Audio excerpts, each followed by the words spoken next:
Hello everyone, कैसे हैं आप लोग। आई होप सब अच्छे होंगे, गुड होंगे। अपन एक्सरसाइज 12.2 डिस्कस कर रहे थे। 5th क्वेश्चन तक लास्ट वीडियो में अपन ने डिस्कस कर लिया, class 10th NCERT. Question number 6 दे रखा है, a chord of a circle subtend 60 degree at the centre and the radius of the circle is 15 centimeter, then we have to find out the major and minor segment of the circle by using phi is equals to 3.14 and root 3 is equals to 1.73। Diagram आपके सामने बनाया हुआ देखिए, OA and OB radius है 15 centimetre की। इस cord AB ने centre पर कितना डिग्री सबटेंड कर दिया, 60 डिग्री। ठीक है, तो अपने को निकालना है एरिया ऑफ सेगमेंट। यहां मेंशन कर देता हूं मैं, अपन डिस्कस करेंगे माइनर सेगमेंट की। ठीक है, तो एरिया ऑफ सेगमेंट क्या हो जाता है, area of sector minus area of triangle. अब एरिया ऑफ ट्राइंगल आपको ये देखना है कि सेगमेंट तो ये है ना, तो इसको अपन डायरेक्ट तो निकाल नहीं सकते, डायरेक्ट फॉर्मूला नहीं है। क्या हो जाएगा, area of sector minus area of triangle. Sector का एरिया में से इस ट्राइंगल को अपन माइनस कर लें। अब ये ट्राइंगल कौन सा, ये डिपेंड करता है आप पे।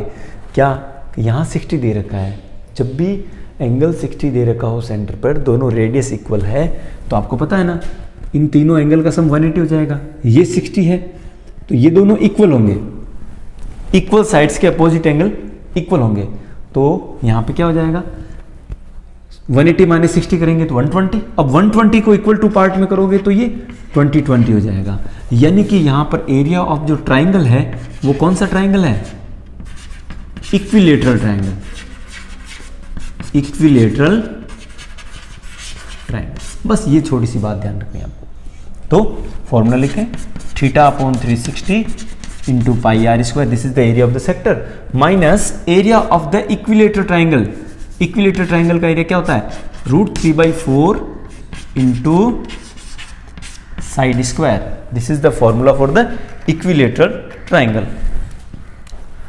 Put the value of theta is equal to 60 degree यहाँ पे है ना, तो theta 60 upon 360 pi 3.14 r square 15 square minus √3/4। √3 की वैल्यू आप 1.73 पुट करोगे क्योंकि क्वेश्चन में आपको दे रखी है। और यहाँ पर क्या है, डिवाइड में 4 और साइड स्क्वायर की जगह अपन फिर से 15 स्क्वायर कर देंगे। ठीक है, अब ऐसे क्वेश्चन आप जब भी सॉल्व करेंगे तो ध्यान रहे, जितने ज़्यादा आप कॉमन नंबर ले सकते हैं, कोई डिजिट या कोई नंबर कॉमन आ रहा है तो उसको लेंगे जरूर। या 15 का स्क्वायर कॉमन आ रहा है तो 15 स्क्वायर। यहाँ देखो आप 0 से 0 कैंसिल, 6 की टेबल 6 टाइम, तो यहाँ आ जाएगा 3.14 डिवाइड बाई 6। और ये 15 का स्क्वायर कॉमन आ गया, माइनस यहाँ से भी 15 का स्क्वायर कॉमन आया, तो यहाँ पर क्या बचेगा 1.73 अपॉन 4। अब इसको थोड़ा सॉल्व कर लें, 15 का स्क्वायर आ जाएगा 225। यहाँ पे आप एलसीएम ले लें,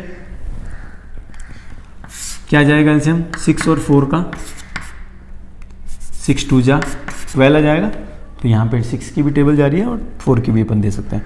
तो 6 2 जा 2 इंटू ये करेंगे तो 2 इंटू 4, यहाँ एक स्टेप और लिख देता हूँ मैं, 2 इंटू 3.14 माइनस 4 की टेबल यहाँ पर मल्टीप्लाई डिवाइड करेंगे 12 में तो 3 जा एंड 3 इंटू 1.73। देखिए 225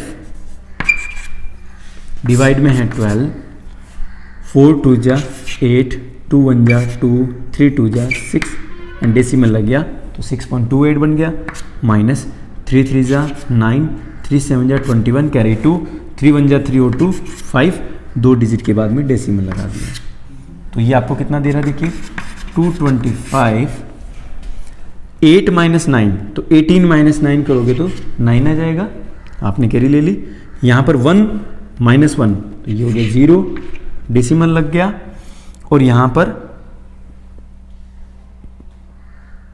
ये कितना है 6 माइनस 5 तो ये हो जाएगा 1 एंड डिवाइड बाई 12। तो ये आंसर दे देगा आपको 225। अब 12 की टेबल यहाँ पे दें तो कितना टाइम हो जाएगा, 12 9 जा, पहले अपन डिवाइड कर लेते हैं, 12 9 जा 108, यहाँ रिमेनिंग रह गया 1। अब 1 के पीछे आप 0 लगा दोगे तो भी डिवाइड नहीं जा रहा, तो यहाँ पे 0 आ जाएगा, फिर 1 0 और आपने पुट किया तो 12 की टेबल कितना आ जाएगा, 8 टाइम 12 8 जा 96, है ना। फिर क्या आ जाएगा, डेसिमल आपको लगाना होगा तो यहीं लग जाएगा ना, नहीं यहाँ नहीं लगेगा, आपको 0 पुट करना पड़ेगा, क्योंकि देखो 12 की टेबल 1 में तो आपके जा ही नहीं रही है, तो डेसिमल तो पहले ही लगा हुआ है। फिर 1 के पीछे 0 लगाने के लिए आपको एक 0 और आपको पुट करना पड़ा, तो ये आंसर आया। और इसको आप मल्टीप्लाई करो तो कितना आ जाएगा, देखो 225 को यहाँ पर अपन कर लेते हैं, साइड में कर लेते हैं।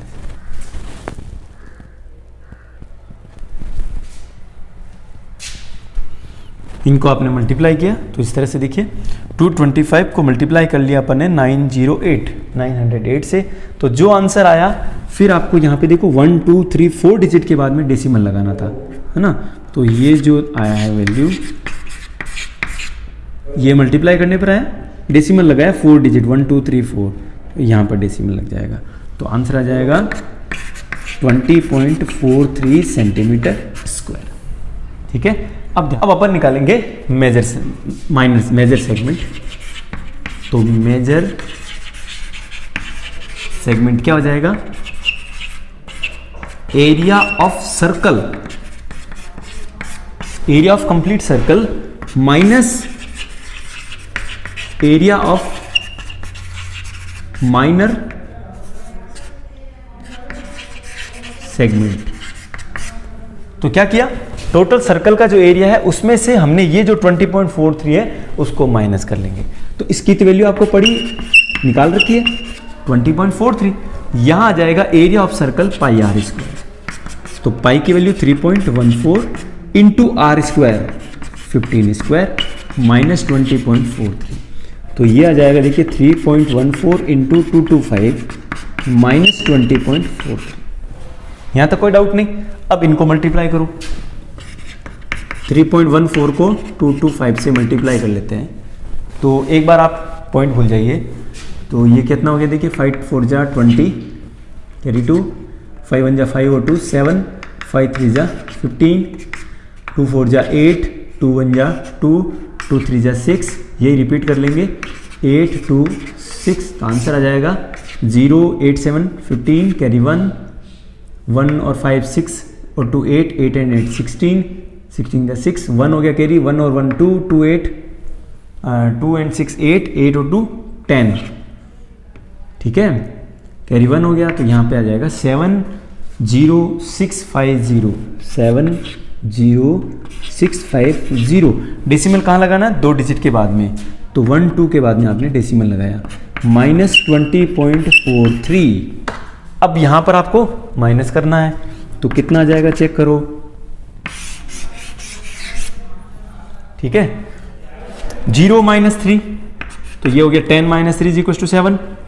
अब यहां पर 4 माइनस 4 करेंगे तो 0 पॉइंट लग गया, 6 माइनस 0 ये 6 ही आएगा, और यहां पर है 0 माइनस 2, तो ये 10 हो गया, 10 माइनस 2 करेंगे तो 8 आ जाएगा, ठीक है ना।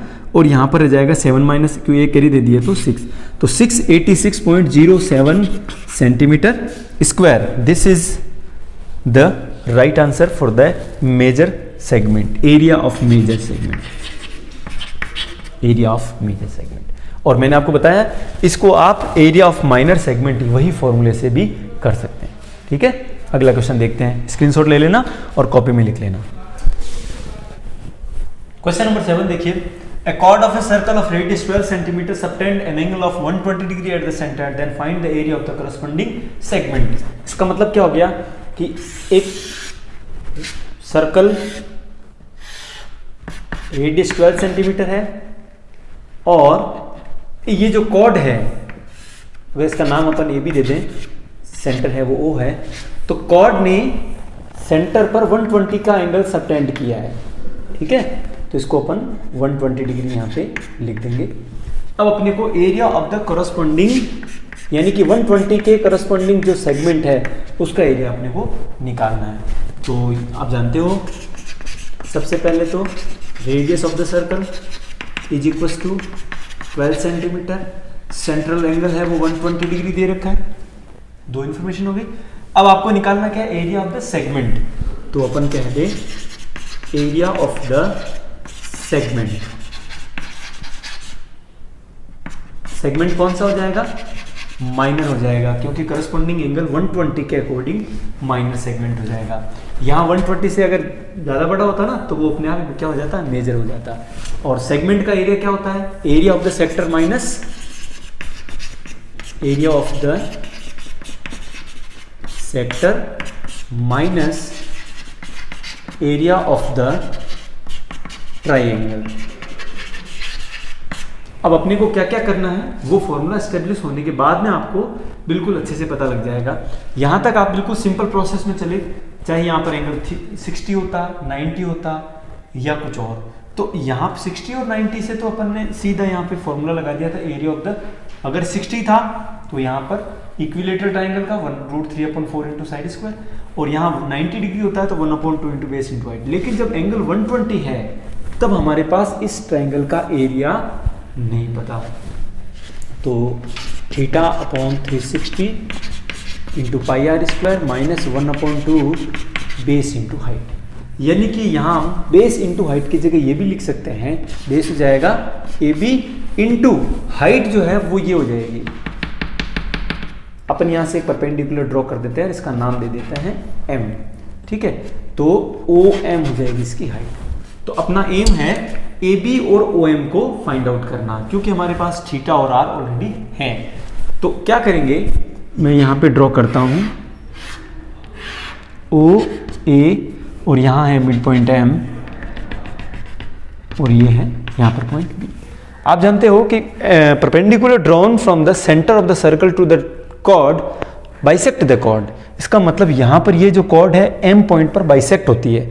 तो अपन AM अगर फाइंड आउट कर लें तो उसको ट्वाइस करेंगे, डबल करेंगे तो AB हो जाएगा।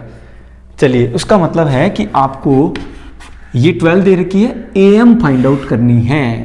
तो इन अपन लिखेंगे ट्राइंगल OAM। अब देखो आप, अगर अपन क्या करें, इसको एक्यूट एंगल माने। अब देखो यहां पर 120 है तो ये वाला एंगल कितना हो जाएगा, 60 और 60 बाइसेक्ट हो जाएगा। क्यों होगा, याद रखें ये दोनों साइड इक्वल है, तो यानी कि इक्विलेटरल ट्राइंगल, आइसोस्केल ट्राइंगल, दो साइड इक्वल है तो अपन इक्विलेटरल तो नहीं कह सकते क्योंकि ये भी पता नहीं इक्वल है या नहीं है, तो कम से कम आइसोस्केल तो है। आइसोस्केल के वर्टेक्स से जो परपेंडिकुलर ड्रॉ करेगा तो वो वर्टेक्स पर बनने वाला एंगल बाइसेक्ट हो जाता है। तो यहाँ 60 हो गया, इस एक्यूट एंगल के अकॉर्डिंग ये हो जाएगा परपेंडिकुलर, ये हो जाएगा हाइपोटेनियस। तो परपेंडिकुलर अपॉन हाइपोटेनियस क्या होता है, sine theta is equal to perpendicular upon hypotenuse. तो साइन थीटा कितना हो जाएगा 60, परपेंडिकुलर कितना हो जाएगा AM अपॉन हाइपोटेनियस हो जाएगा OA। यहां तक ठीक है। फिर देखो साइन 60 की वैल्यू कितनी हो जाएगी, √3/2 is equal to AM upon OA, और OA की वैल्यू आप कितनी सब्स्टिट्यूट कर सकते हो, 12। तो यहां से देखो क्रॉस मल्टीप्लाई करो तो 2AM इज इक्वल टू 12√3। अब देखो आप 2AM का मतलब AM का डबल करेंगे तो क्या आपको AB नहीं मिलेगा, तो यहां लिख सकता हूं मैं, ये हो जाएगा AB is equal to 12√3 centimetre. AB is equal to 12√3 centimetre. अब जैसे आपने AB फाइंड आउट कर लिया, अपने को OM भी निकालना है। तो इसी ट्राइंगल में इन ट्राइंगल OAM, इस बार आप क्या करें, क्योंकि आपको ये निकालना है, तो ये परपेंडिकुलर है तो ये क्या हो जाएगा, बेस हो जाएगा। तो अपन निकालेंगे cos ऑफ थीटा। तो क्या हो जाएगा cos of theta, cos theta is equal to base upon hypotenuse. Base कितना है आप देखें, बेस जो है ये परपेंडिकुलर है तो ये बेस है, तो बेस का नाम है OM अपॉन हाइपोटेनियस का नाम है OA। अब cos थीटा कितना है 60, तो cos 60 is equal to OM upon OA। cos 60 की वैल्यू होती है 1/2 is equal to OM upon OA, और OA की वैल्यू आप कितनी पुट कर सकते हो 12, तो यहां पुट कर देता हूं मैं 12। तो यहां से देखो आप OM इज इक्वल टू, देखो OM को मैंने यही रखा, ये 12 क्रॉस मल्टीप्लाई यहां पे आ जाएगा, तो 12 1 जा 12 अपॉन, अब इसके बाद ये OM और AB जो है यहां पर हम यूज करेंगे, तो थीटा की वैल्यू हो जाएगी 120 upon 360 into pi 3.14 into r square, तो आर स्क्वायर की जगह 12 इंटू 12 करेंगे is equal to 1/2 into AB is equal to कितना है 12√3 इंटू OM कितना निकल के आया 6 सेंटीमीटर। ठीक है, यहां तो कोई दिक्कत नहीं। उसके बाद 120, यहां पर देखो 0 से 0 कैंसिल, 12 का 3 जा 3 का 1 जा 3 का यहां पर 4 टाइम आ जाएगा, और यहां पर 2 1 जा, यहां 2 की टेबल 3 टाइम हो जाएगा। तो यहां पे देखो आप 3.14 इंटू 4 इंटू 12, यहां पर है 12 इंटू √3 इंटू 3, तो दोनों में देखो 12 कॉमन आ रहा है, तो क्या रह गया यहाँ पे 3.14 इंटू 4, 12 कॉमन आ गया, यहाँ पे माइनस का चिन्ह आएगा भाई, माइनस ये 12 कॉमन आ गया, तो क्या बचेगा √3 1.73 क्वेश्चन में दे रखा है, और यहाँ 2 की टेबल 6 में 3 टाइम दी थी, यहाँ आ जाएगा।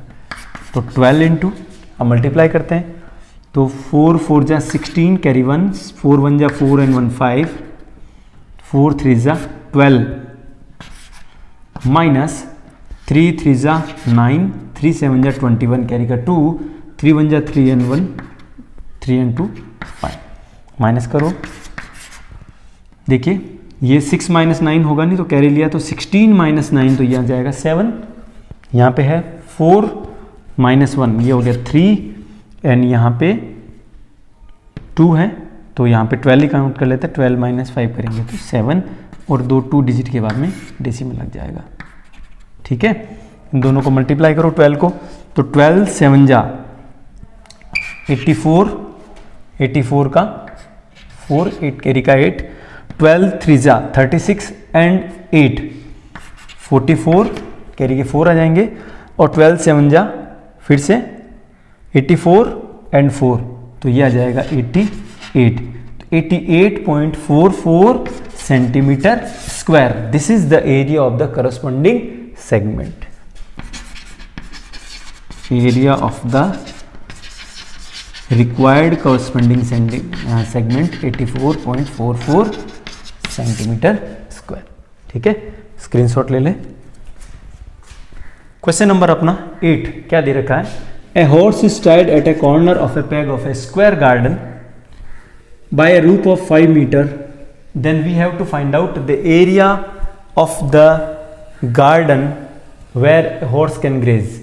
यानी कि अगर इस हॉर्स को यहाँ पे 5 मीटर रूप में बांध दिया जाता है, और ये इसकी जो साइड है वो कितनी है 15 मीटर है, तो एक तो आपको फाइंड आउट करना है कि ये जो हॉर्स है वो कितना एरिया कवर करेगा जिसमें वो घास चरने के लिए जा सकता है, ग्रेजिंग एरिया आपको निकालना है उसका। इसका सेकंड क्वेश्चन है, अगर इस 5 मीटर को अगर इसको 10 कर दिया जाएगा तो कितना एरिया उसके ग्रेजिंग एरिया वो इंक्रीज हो जाएगा।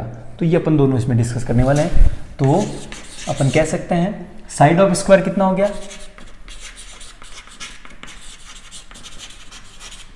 साइड ऑफ स्क्वायर है वो है 15 मीटर।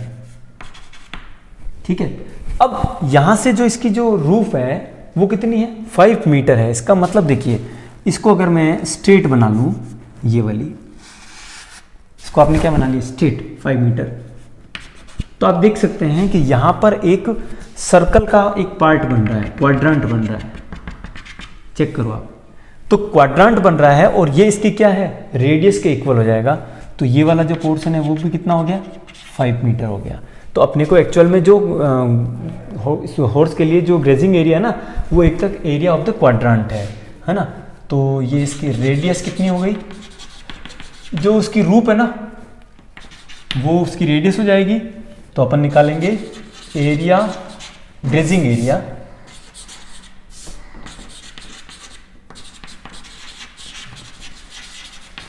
एरिया फॉर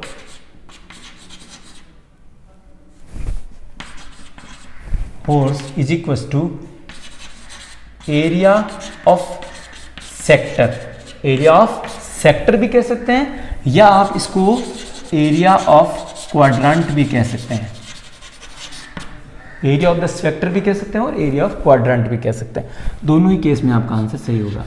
अब आपको ये देखो यहाँ पर कितना डिग्री बन जाएगा, 90 डिग्री बन जाएगा, क्योंकि ये एक स्क्वायर का कॉर्नर है और स्क्वायर में सारे जो एंगल्स होते हैं सारे कितने होते हैं, राइट एंगल होते हैं, 90 डिग्री होते हैं। तो इन स्क्वायर तो हम यहाँ पे लिख सकते हैं थीटा अपने आप ही कितना मिल गया मेरे को, 90 मिल गया। तो एरिया ऑफ द क्वाड्रेंट कह दें चाहे एरिया ऑफ द सेक्टर। अब देखो मैं आपको दोनों ही केस बता रहा हूँ। एरिया ऑफ द सेक्टर कहेंगे तो यहाँ पर फॉर्मूला यूज करेंगे theta upon 360 into pi r square, या आप एरिया ऑफ द क्वाड्रेंट कहें तो 1/2 पाई आर स्क्वायर, ये भी लिख सकते हैं।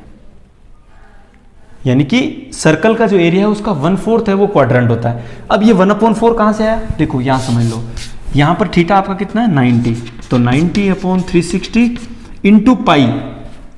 क्वेश्चन में पाई की वैल्यू आपके 3.14 दे रखी है, तो लिख लेते हैं 3.14 इंटू आर स्क्वायर। अब अपने जब एरिया इसका निकालेंगे ये वाला, तो रेडियस काम आएगी 5 मीटर, 5 इंटू 5। तो देखो 90 की टेबल यहाँ पर 4 टाइम हो गई, तो 1/4 पाई आर स्क्वायर अभी जो लिखा था वो सेम बन गया, देखो 1/4 पाई आर स्क्वायर। तो दोनों केस में आज का आंसर सेम रहेगा। तो यहाँ पर देखिए आप 3.14 इंटू 5×5 और इसका जो 4 की टेबल कितनी बार जाएगी,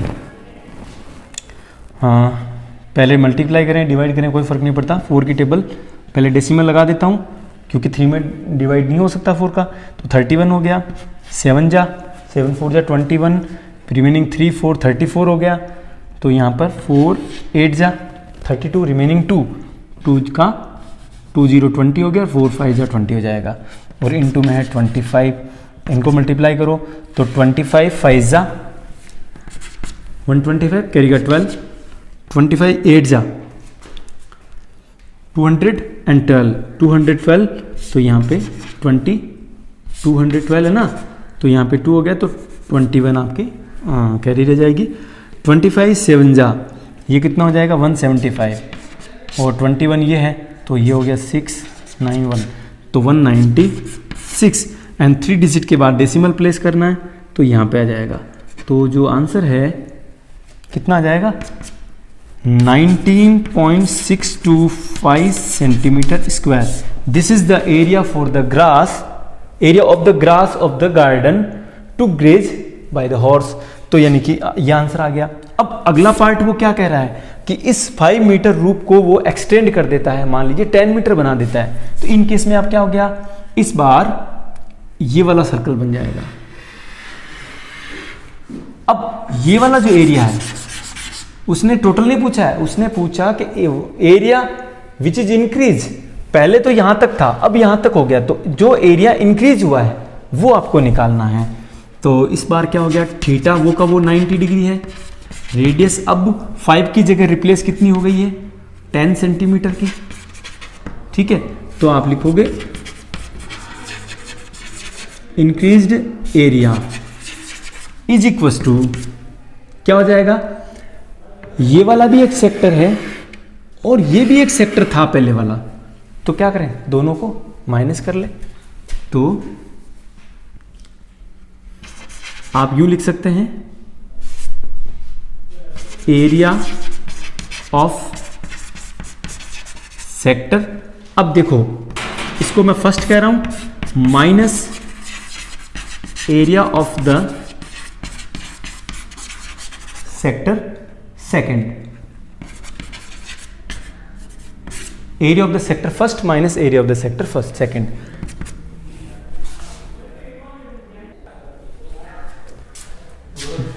देन क्या हो जाएगा, इंक्रीज्ड एरिया क्या हो जाएगा, area of the sector first.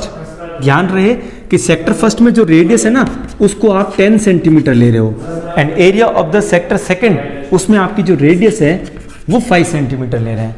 तो यहाँ पे क्या हो जाएगा थीटा अपॉन 360 इंटू पाई R1² minus theta upon 360 into पाई R2²। बस इसको मैंने R1 और इसको R2, दोनों में आप देख सकते हैं थीटा अपॉन 360 कॉमन आ रहा है, पाई भी कॉमन आ रहा है, तो यहाँ पर थीटा की वैल्यू कितनी हो जाएगी 90 अपॉन 360 इंटू पाई, पाई कितना है 3.14।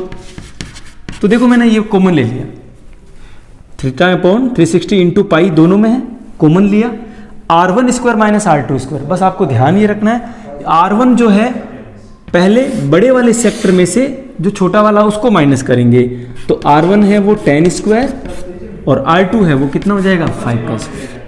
ठीक है, फिर देखो 90 की टेबल यहाँ पर 4 टाइम, तो यहाँ आ गया 1/4 इंटू 3.14 इंटू, यहाँ आप त्रिकोण में अपने एल्जेब्रिक आइडेंटिटी लगा सकते हैं।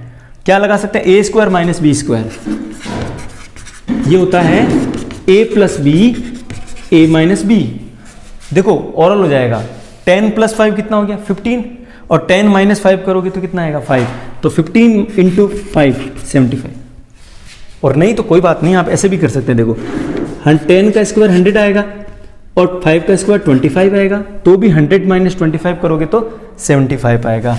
और फिर क्या करना है, अभी देखो अपन ने यहाँ पर डिवाइड किया था 3.14 में 4 का, 3.14 में 4 का जब डिवाइड करोगे तो आंसर तो ये आने वाला है 0.785।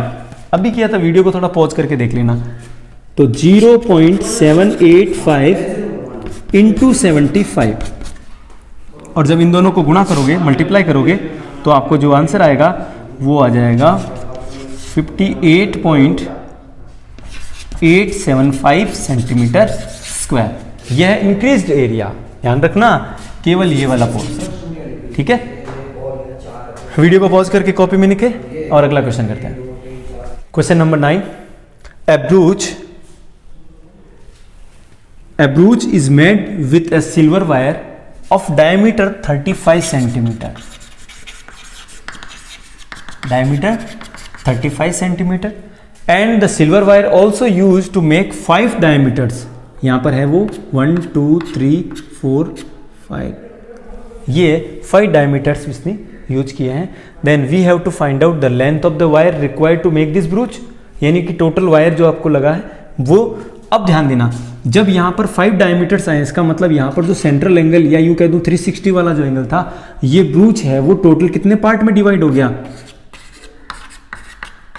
ये टोटल 10 पार्ट में डिवाइड हो जाएगा। तो आपको इसमें एक जो पार्ट बना है, जो सेक्टर है, उसका एरिया फाइंड आउट करना है। ठीक है, तो डायमीटर 35 है, तो आप लिख सकते हैं इसकी जो रेडियस है 35/2 सेंटीमीटर। ठीक है, अब या यूज करेंगे अपन length of silver wire use to make this brooch. तो क्या हो जाएगा, वायर कहां लगा, एक तो उसकी सरकमफ्रेंस पर लगा है, ये कंप्लीट वायर यहां पे, उसके साथ उसके अंदर 5 डायमीटर्स हैं, तो अपन क्या से कह दें, क्या हो जाएगा,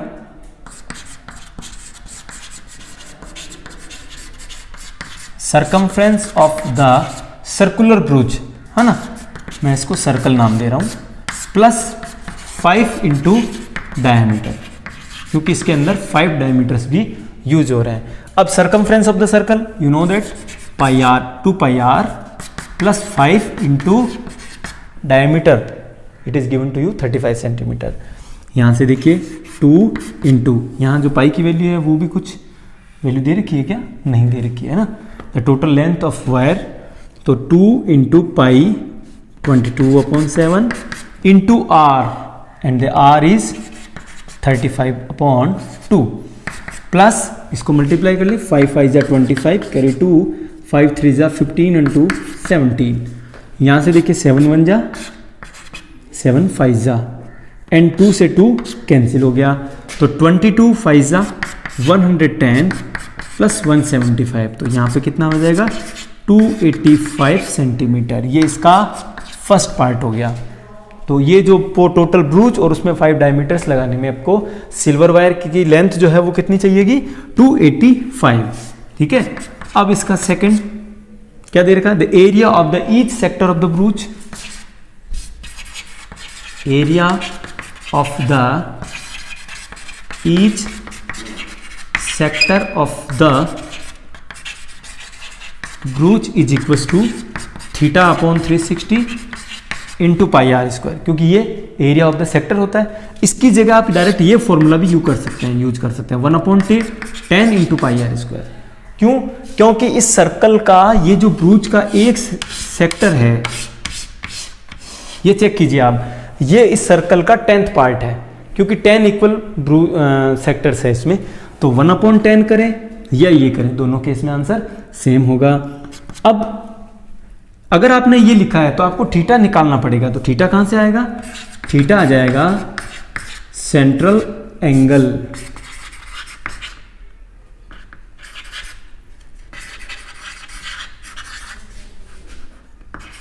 सेंट्रल एंगल कितना हो जाएगा 360 डिवाइड बाई 10 देन 36, तो यहां पर 36/360 into pi 22/7 into r square कितना हो जाएगा 35/2 35/2। ठीक है, 36 की 10 टाइम, तो देखो 1/10 आ गया, चाहे ये फॉर्मूला यूज करें चाहे वो करें। अब 2 की टेबल 11 टाइम, 7 की टेबल 5 टाइम, तो ऊपर देखो क्या रह गया 5, सीधा मल्टीप्लाई कर दो, देखो 5 इंटू 11 55, इंटू में है 35 और डिवाइड में है 10 इंटू 2। ठीक है, फिर देखो कौन कैंसिल हो सकता है, 5 की टेबल 2 टाइम और 5 की टेबल फिर से देखो 11 टाइम आ गई, तो यहां पर रह जाएगा 11 इंटू 35/2 2 जा 4। ठीक है, तो यहां पर इनको मल्टीप्लाई करें, 35 1 जा 35 कैरी 3, 35 1 जा 35 एंड 3 30, 35 एंड 3 38 हो जाएगा, और अपॉन में है 4 सेंटीमीटर स्क्वायर, तो 385/4 सेंटीमीटर स्क्वायर, 4 से और डिवाइड भी कर देना। ठीक है, तो ये आ जाएगा area of the each sector of the brooch, और ये हो जाएगा length of wire required to make this brooch and 5 diameters. ठीक है, समझ में आ गया, स्क्रीनशॉट ले लें। नेक्स्ट क्वेश्चन करते हैं, क्वेश्चन नंबर 10 दे रखा है, an umbrella has 8 ribs and each rib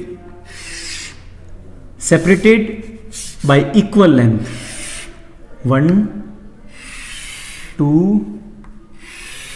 3 and 4, है ना, ट्राई किया है मैंने। तो ये जो है ना 8 ट्रिप्स है इसके अंदर, और वो सारी क्या है बिल्कुल सेम इक्वल डिस्टेंस से सेपरेट है, तो आपको निकालना है find the area between 2 consecutive ribs if the radius of this umbrella, this circular umbrella, the length of the rib कह भी सकते हैं, वो हो जाएगी 45 सेंटीमीटर। तो ये दोनों 45 सेंटीमीटर हो गई। अब सेंट्रल एंगल क्या कर सकते हैं आप, थीटा की वैल्यू आपको निकालनी है, तो यहाँ पे 360 में अपन 8 इक्वल पार्ट हो रहे हैं, तो 8 से डिवाइड करेंगे, तो 8 4 जा 32, रिमेनिंग 40 40, तो ये आ जाएगा 45 डिग्री। तो यहाँ पर जो थीटा है वो 45 डिग्री है। ठीक है, तो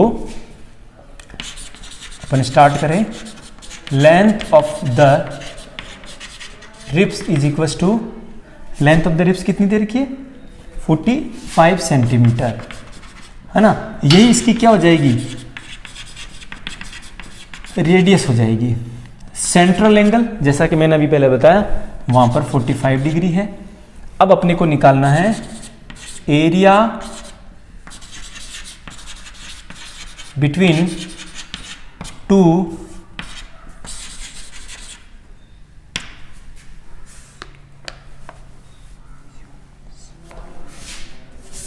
ये हो जाएगा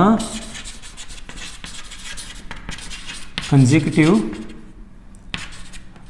ribs is equal to area of the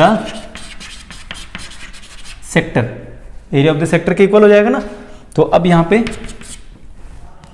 क्या ले लेंगे अब area of the sector theta upon 360 into pi r square, ये फॉर्मूला भी काम में ले सकते हैं, या फिर आप 1/8 इंटू पाई आर स्क्वायर ये भी लिख सकते हैं, क्योंकि 8 इक्वल पार्ट हो रहे हैं सर्कल के, तो 1/8 of pi r square, circle के एरिया का 1/8 पार्ट, तो दोनों आंसर सेम होगा। तो यहाँ पर थीटा अगर यूज करेंगे तो 45 डिग्री अपॉन 360 इंटू पाई की वैल्यू क्या दे रखी है आपको, नहीं दी हुई है ना, तो 3.14 यूज करेंगे इंटू आर स्क्वायर 45 इंटू 45। तो इसको आप जब कट करोगे ना तो ये अपने आप ही क्या दे देगा आपको 1/8 दे देगा, इंटू में पाई आर स्क्वायर है, तो क्या हो गया देखिए 1/8 3.14 इंटू 45 इंटू 45 है ना। तो इनको मल्टीप्लाई करके 8 से जब डिवाइड करेंगे, ठीक है, कमेंट बॉक्स में यहाँ पे आप जो भी आंसर कर रहे हो मुझे बताना ये सही है या गलत है, क्योंकि मैंने थोड़ी देर पहले किया था उसी को कॉपी कर लिया यहाँ पे। तो यहाँ पर आप 3.14 इंटू 45 करेंगे और डिवाइड कर देंगे 8 से, ठीक है, स्क्रीनशॉट ले लो। क्वेश्चन नंबर 11 क्या दे रखा है, a car has 2 blade to clear the mirror, ठीक है, ये जो ब्लेड है the length of the blade is 25 centimetre and both blade never overlap to each other. यहां बना देते हैं अपन, देखो इस तरह से, यहां पे ये जैसे मान लीजिए ब्लेड है, ठीक है, तो ये कार के इस रीजन को साफ करती है ये वाला।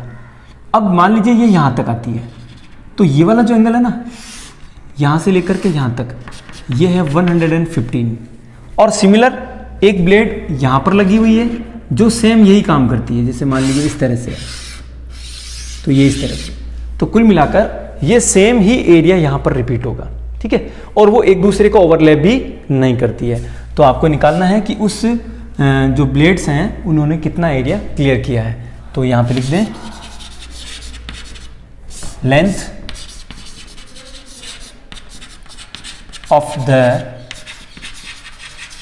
Blades is equal to 25 centimetre, और यही इस की क्या बन जाएगी रेडियस। मान लीजिए यहां पर अपन इसको सेक्टर एज्यूम करें, तो इस सेक्टर का ये जो रेडियस है वो कितना हो जाएगा, उस ब्लेड की लेंथ यानी कि 25 सेंटीमीटर, और सेंट्रल एंगल जो है वो हो जाएगा 115 degree.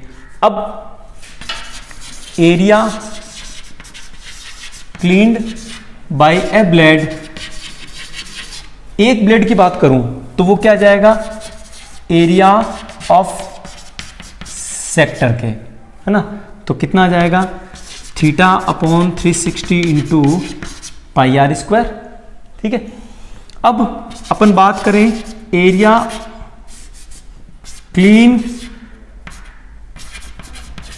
Cleaned by both blade, तो क्या करेंगे इस एरिया को ट्वाइस कर दें, और ये एरिया क्या है theta 115 upon 360 into pi 22/7 into r square, the radius 25 into 25।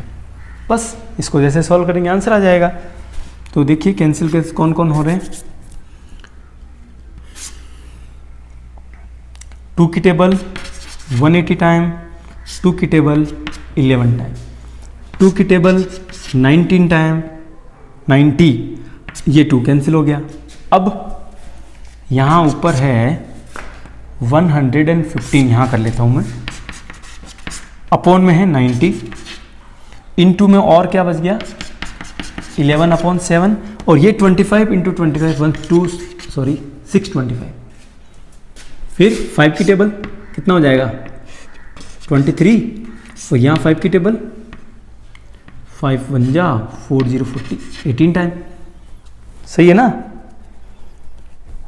और करो मल्टीप्लाई करो, तो 23 इंटू 11 इंटू 625 अपॉन 18 इंटू 7, और जो आंसर आया यह कर लोगे आप, करके कमेंट जरूर करना, ठीक है।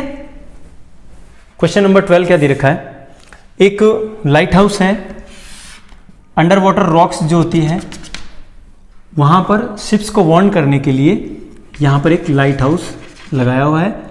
इसका जो वार्निंग रीजन है ना, मान लीजिए इसका वो है, यहाँ थोड़ा सा इसको कम कर लेता हूँ मैं,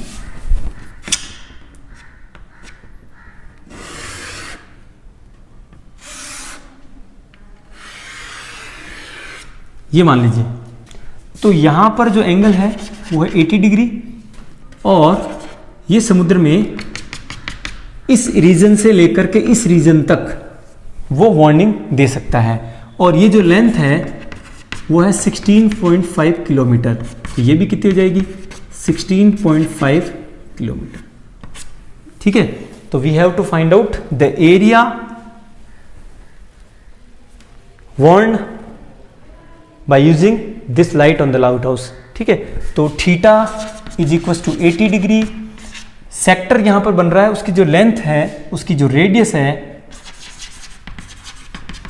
16.5 किलोमीटर। देन यहां हो जाएगा एरिया ऑफ द सेक्टर, यही क्या बन जाएगा, area of the warning region. Warning region का एरिया क्या हो जाएगा, theta upon 360 into pi r square. और थीटा कितना दे रखा है, 80 अपॉन 360 इंटू पाई 22/7 नहीं, यहां पर पाई की वैल्यू कितनी लेनी है, 3.14 लेनी है, बुक में दे रखी है, इंटू आर स्क्वायर 16.5 इंटू 16.5, 0 से 0 कैंसिल, तो यहां आ गया 8/36, 3.14 इंटू 16.5 इंटू 16.5 है ना। तो 8 में 4 की टेबल 2 टाइम, यहाँ पर 9 टाइम हो जाएगी। फिर ये कितना हो जाएगा, देखो 6, 5, 11 और 1 12। तो यहाँ पर 9 में 3 की टेबल देखो 3 टाइम, यहाँ पर अपन 3 की टेबल डिवाइड करते हैं, तो 3 5 जा 15, रिमेनिंग 1 5 15 हो गया। तो 15 में भी 3 की टेबल 5 टाइम, तो यहाँ पर एक के बाद डेसिमल, ये 3 से ये कैंसिल हो जाएगा 5.5।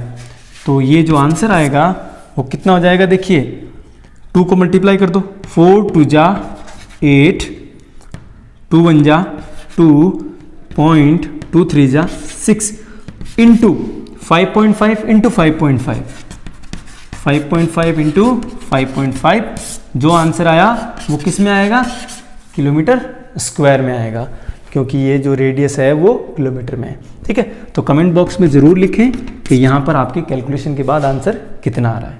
ठीक है, क्वेश्चन नंबर 13 क्या दे रखा है, a round table clock has equal 6 part, 6 equal designs. ठीक है, if the radius of this circular table cover is equals to 28 centimeter, then we have to find out the cost of the making the designs at the rate of 0.35 rupees per centimeter square। ठीक है, तो ध्यान देना, ये जो actual में एक जो डिजाइन है, ये वाला एक जो डिजाइन है, ये सेगमेंट है, आप देखें यहाँ पे सेक्टर में से इस ट्राइंगल को माइनस करेंगे तो आपको मिल जाएगा सेगमेंट। ठीक है, तो स्टार्ट करते हैं अपना डिजाइन्स। नंबर ऑफ डिजाइन कितनी हो गई,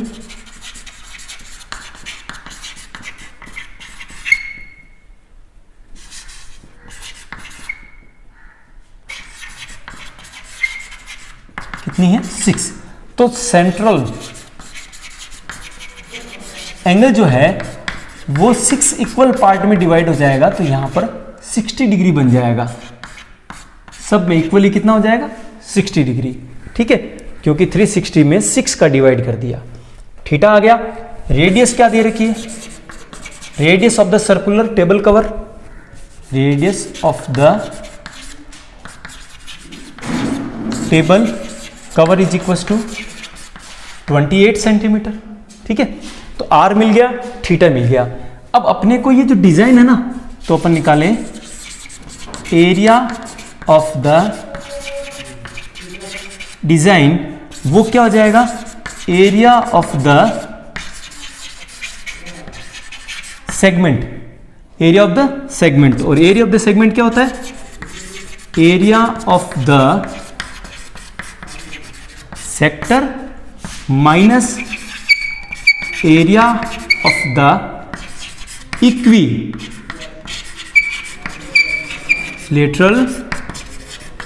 ट्राइंगल।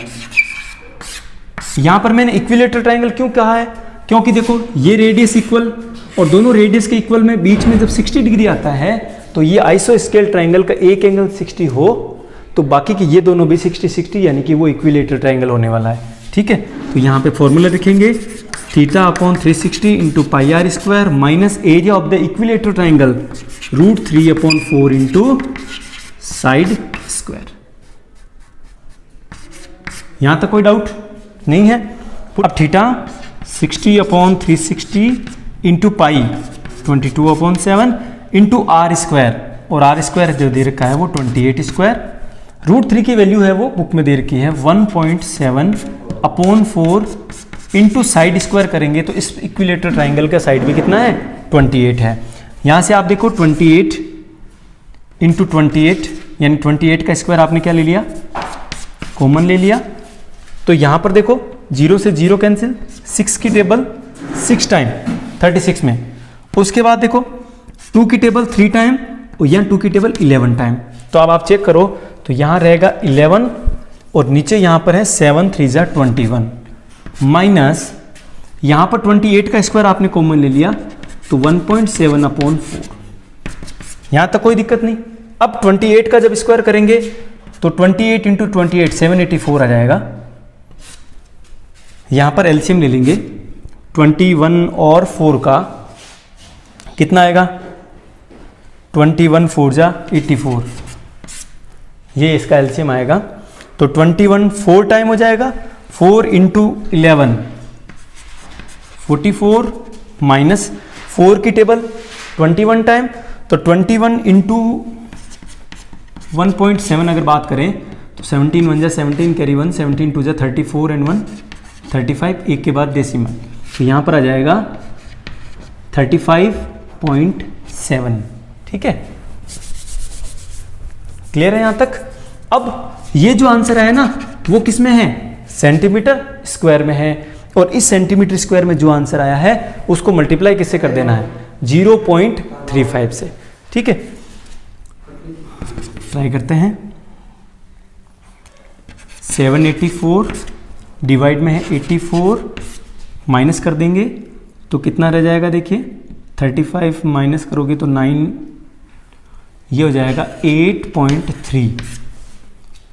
44 में से 35.7 माइनस करोगे तो 8.3, और ये जो आया ना वो सेंटीमीटर स्क्वायर है, और फिर कॉस्ट कितनी है 0.35, तो 0.35 से अब इसको जब मल्टीप्लाई करेंगे तो आंसर आ जाएगा 162.68 रुपीज़।